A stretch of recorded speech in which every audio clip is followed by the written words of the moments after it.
My name is Ron Hindelang.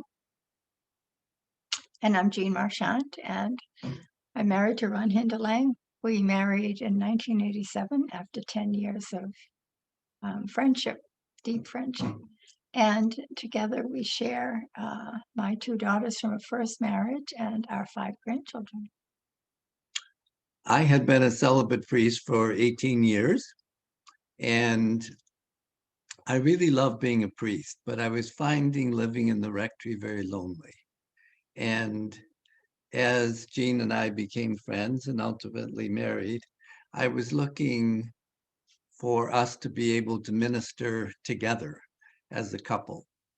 And over the years, when I went to see the provincial and told him about my decision to leave and get married, he said, "Well, I'm not surprised. You've been thinking about that for several years." And he said, "But don't tell the people. They're not ready for this." And I said, "I can't do that. I've been forming community with them as their pastor for the past 2 years. I can't just disappear." And so I stood up at all the masses and told the people about my story and my decision. And afterwards, they said, "Well, we're sad for us, but we're happy for you. And you're not the first priest to leave, and you won't be the last, but you're the first one that stood up and told us about your decision." And as Jean and I began our marriage together, several people came up to us and said, "Well, why don't you become Episcopal? That way both of you can function as priests." And I said, "Well, our roots are so Catholic, we don't really feel called in that direction. We really want to change the church from the inside out."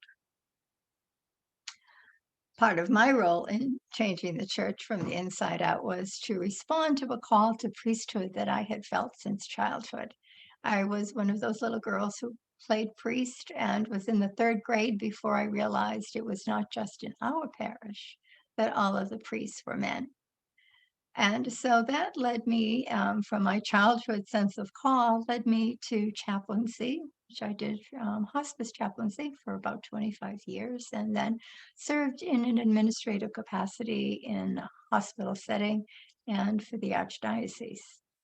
Um, it was a great opportunity. Each of those experiences was a great opportunity for me to connect with the people and to minister in God's name. However, that call to ordination never went away, and in fact deepened as I ministered to people throughout those years. And so when the opportunity came for me to be ordained through the Roman Catholic Women Priest movement in 2005, I happily stepped forward and walked through that door. And it's been a journey of joyful love and care, especially as Ron and I co-pastor together the faith community, the Spirit of Life, a Catholic community of justice and joy, which we co-create with an amazing group of people from the greater Boston area. And it's really important to us to minister as a married priest couple.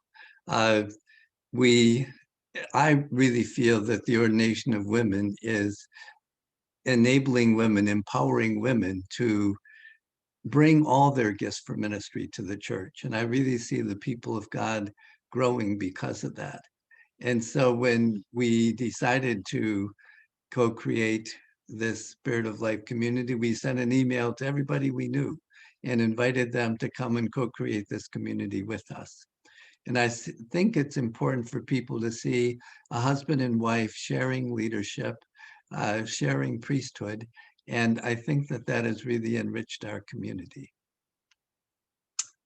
I think issues of inclusivity are so incredibly important, and collaboration in today's world.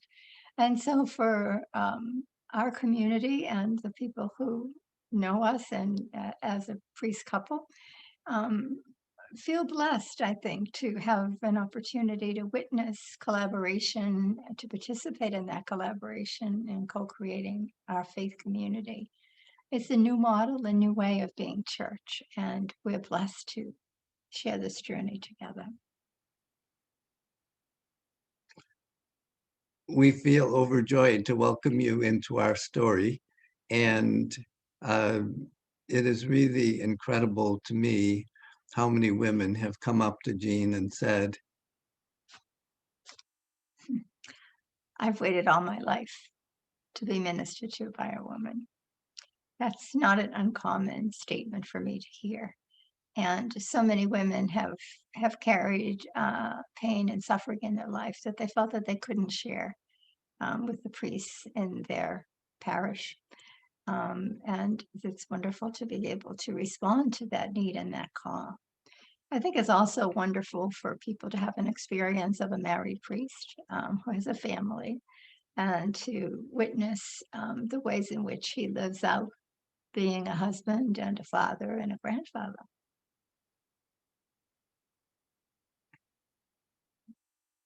Thank you. That's us.